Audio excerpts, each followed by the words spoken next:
Salutations, Fanio Guillaume, schizophrène nom de scène, j'ai 200 ans, je viens d'à côté. Artiste, poète, performeur, slammer, la vie est belle, quel beau soleil, aimez la vie. Bonjour Fagno, Bonjour, ravi de te recevoir pour la première de l'entreprise Autrement. Alors jusqu'à présent on faisait un magazine écrit et cette année on a décidé de faire une vidéo. Je te remercie d'être la première victime. Je te remercie pour l'invitation. Donc l'idée qu'il y avait derrière c'était une conversation un peu libre. J'aimerais que tu expliques aux internautes, aux jeunes Mauriciens, ce qui te motive, ce qui te porte dans ta vie et ce qui fait que tu es devenu schizophrène balafré. L'histoire elle a commencé, on va dire, depuis le début, en naissance. Comme on sait, la vie c'est de l'art. Quand tu es un enfant, tout est en couleur, en musique, tout est en douceur, la vie elle est comme elle est, tu l'acceptes telle qu'elle est, et après au fur et à mesure ça change avec l'école, le travail, etc. Et moi, l'art, l'écriture, la poésie, pour moi c'est quelque chose de naturel. Je ne me prends pas la tête à faire des réflexions sur ce que c'est une passion, l'inspiration, etc. Et je vis la vie comme elle est et en respectant certaines contraintes, mais je ne vais pas laisser, on va dire, le système m'arracher ce que j'ai de meilleur en moi. D'accord, et t'es jamais rentré dans le système, t'as jamais travaillé, essayé juste de faire de l'alimentaire? Si je suis dedans. Et ça a donné quoi? Ça donne quoi quand on travaille juste pour faire de l'alimentaire pour se nourrir à la fin de l'année? T'as de problèmes de santé, gastrique, de stress, difficile de gérer la vie au quotidien, surtout quand tu as un enfant. Donc, l'école c'est de 9h à 15h alors qu'un job c'est de 9h à 17h. Tu te sacrifies beaucoup et tu n'as pas vraiment le temps de vivre, d'aimer. Et quand tu vis de ta passion, ça donne quoi? Ça me permet, à vrai dire, je me pose pas trop de questions. Pour moi, comme j'expliquais, le travail et tout ce qu'il y a autour, c'est ainsi, je l'accepte tel qu'il est. Et l'art, vu que pour moi, on est tous des artistes, des chefs-d'œuvre, donc c'est comme respirer. Et le travail comme il est, comme on dit, c'est un travail alimentaire parce qu'on c'est pas qu'on n'a pas le choix, mais je fais avec. Tu as entendu qu'on avait beaucoup de jeunes Mauriciens qui s'intéressent de plus en plus à l'entrepreneuriat, qui de plus en plus cherchent aujourd'hui à créer leur société, à créer leur structure. Tu as envie de leur dire quoi? C'est comme un cercle vicieux, que je considère moi personnellement comme étant très malsain. On se dit que voilà, on veut réussir, on veut avoir une grosse boîte avec tout plein de salariés, avec une belle voiture et tous les avantages, les bénéfices et après souvent on se heurte parce que la réalité elle est tout autre. Il y a des gens qui par exemple empruntent beaucoup d'argent juste pour pouvoir avoir la vie de rêve et après c'est pas ça du tout. C'est quoi pour toi réussir? Réussir, c'est être heureux avant tout. Être heureux avec ce qu'on a, avec ce qu'on n'a pas, de pouvoir passer du temps avec soi-même, avec ce qu'on aime, et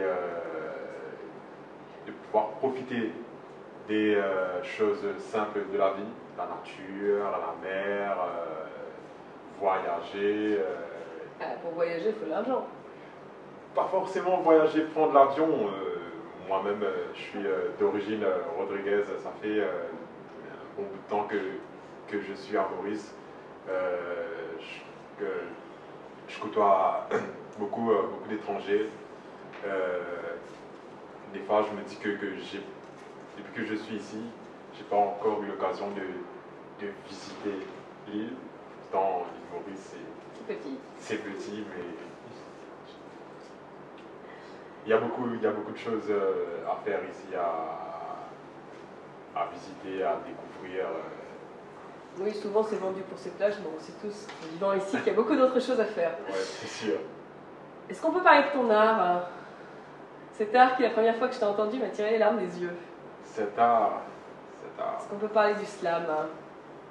On va parler plutôt de musique. D'écriture, de poésie. Eh ben, parle-moi d'écriture et de poésie. Ça te procure quoi? Tu vis quoi? Tu ressens quoi? Quelles sont les émotions qui t'habitent quand tu écris?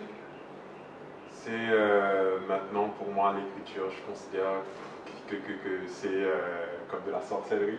La sorcellerie. Donc en gros, tu es en train de conseiller à tous les jeunes Mauriciens qui veulent vivre de ce qu'ils sont, de leur talent, de devenir sorciers. Je vais avoir des problèmes avec le gouvernement. C'est... T'entends quoi par sorcellerie? Un état second? Oui. C'est difficile d'en parler parce que des fois, je suis là avec des connaissances, des personnes que je rencontre qui me demandent pourquoi tu écris, pour quelles raisons, qu'est-ce qui te pousse à écrire, qu'est-ce qui t'inspire, tes guides. Avant, quand j'écrivais, je m'inspirais de moi-même, de mon vécu, ce qui me faisait mal, ce qui me rendait bien, ce que je voulais pour moi-même, pour la société, enfin pour tout le monde. Maintenant, écrire, c'est... J'ai comme l'impression que je suis un peu pervers, quoi. Je suis là... Pervers.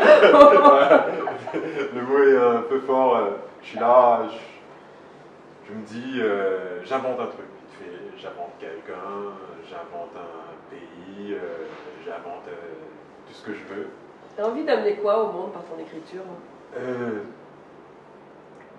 Ce que je veux emmener, ce que je veux emmener au monde, c'est surtout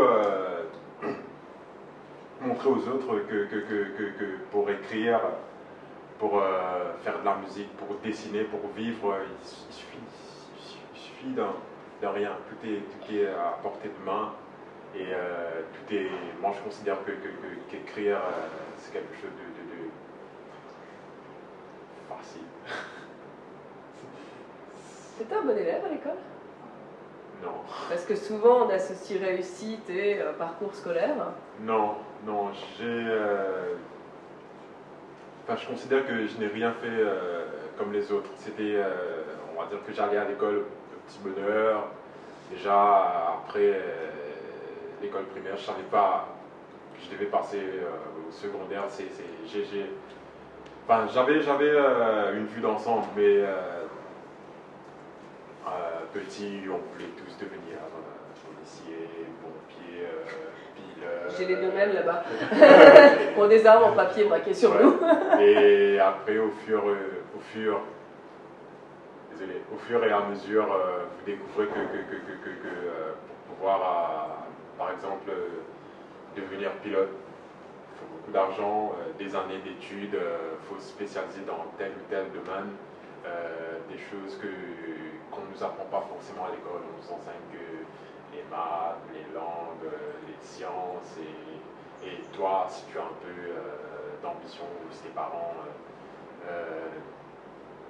te guident, t'orientent, enfin, te permet surtout de suivre ta voie. Parce que j'ai l'impression je ne généralise pas, les parents de nos jours, ils ont tendance à imposer. Imposer, c'est comme une torture. C'est comme une torture, l'enfant, l'adolescent ou même l'adulte. Il ne peut pas suivre sa voie. D'accord. Donc t'es quel type de père? Un père artiste. Un père artiste, ça veut dire quoi par rapport à ta fille? T'as fait comme elle veut? Par exemple, enfin, pas vraiment, parce que je sais que la vie en société, on sait ce qu'elle est. Mais par exemple, quand je vais récupérer ma fille à l'école, on dit que qu'elle n'est pas concentrée, qu'elle est assez, qu'elle est souvent dans les nuages. Je les vois venir, quoi. Mais elle a que 6 ans, elle a encore beaucoup de choses. Et tu as envie de la laisser dans ce nuage artistique et que ça la porte?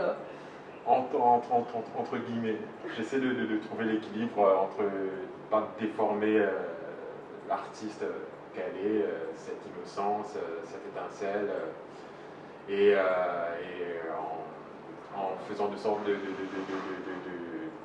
lui expliquer que voilà, que dehors c'est pas vraiment la joie, mais tant que possible, c'est pas évite de foncer dans le mur. D'accord, donc sois soi-même. Hein. Avant tout. Avant tout. Tout à l'heure, tu nous as dit qu'on était tous des chefs-d'œuvre. Donc en gros, tu considères un peu comme Julia Cameron le fait dans son livre, Libérez votre créativité, qu'on a tous un artiste en nous. Julia Cameron, ouais, super livre que j'ai lu, je crois, en 2014. Ça a été un peu le déclic. On va pas parler de ces livres. Ah bah si, on peut. Ouais. On va dire que... On peut, si ça peut inciter certaines personnes. Alors juste pour recadrer, Julia Cameron a écrit Libérez votre créativité. C'est un programme sur 12 semaines qu'elle enseigne à l'université aux États-Unis et qui permet à toute personne, artiste ou non artiste, justement de faire sortir l'artiste qu'on a tous en nous et de libérer notre créativité comme mais tous les aspects créatifs. C'est pas simplement écrire, c'est pas simplement peindre, c'est aussi savoir faire exploser nos talents, qu'ils soient dans un domaine scientifique ou autre. Voilà, en gros, pour cadrer. Donc t'en as pensé quoi de ce livre? Il t'a apporté quoi? Ça a été, on va dire, le commencement d'un très grand voyage, parce qu'il y a, juste après avoir lu ce livre, écrire les pages du matin. Les pages du matin. Et voilà, je suis tombé sur d'autres auteurs, Jiddu Krishnamurti, enfin... pas le bon parce que ça me procure. Oui, on voit qu'il y a des émotions, c'est palpable. J'essaie de rester sur terre. Vas-y, envole-toi. Non, pour rester sensé, pour rester lucide, parce que si je pars. C'est quelque chose que tu pourrais conseiller éventuellement aux personnes qui nous écoutent et puis qui se cherchent un peu, qui ont des idées mais qui ne savent pas comment les transformer en projet. Bien sûr, c'est un livre que je recommande. Moi-même, ce livre est tombé dessus, enfin, je dirais pas comme par hasard, mais ça m'est tombé dessus au bon moment. Je crois qu'il nous tombe tous dessus au bon moment un jour, ce livre-là. Quand on est en recherche de créativité, quand on est en recherche un peu de soi-même aussi quelque part. Et donc le principe des fameuses pages du matin, c'est de se vider la tête tous les matins en écrivant 3 pages. Donc sur tout et n'importe quoi. D'ailleurs les premières fois, elle nous conseille, si vous ne savez pas quoi écrire, écrivez je ne sais pas quoi écrire. Et puis petit à petit, on voit qu'il y a des choses qui se débloquent. Voilà, donc c'est vrai que c'est un livre que je conseillerais fortement à toute personne qui voudrait se lancer dans l'entrepreneuriat parce qu'on y trouve des choses très surprenantes dans ces pages du matin. Beaucoup de révélations, beaucoup de projets qui finalement prennent forme dans ces quelques pages. C'est marrant qu'on parle de ça parce que c'est mon livre de chevet actuellement et c'était une conversation totalement spontanée. Ça m'a rappelé fortement le livre dans tes propos. Mario, je vais t'être prêté au jeu. Patricia, avec plaisir. Avec plaisir. J'ai gardé un souvenir très très puissant de notre première rencontre. Merci. Je te retrouve d'ici une quinzaine de jours avec un autre invité surprise. Voilà, merci beaucoup. Merci. Merci.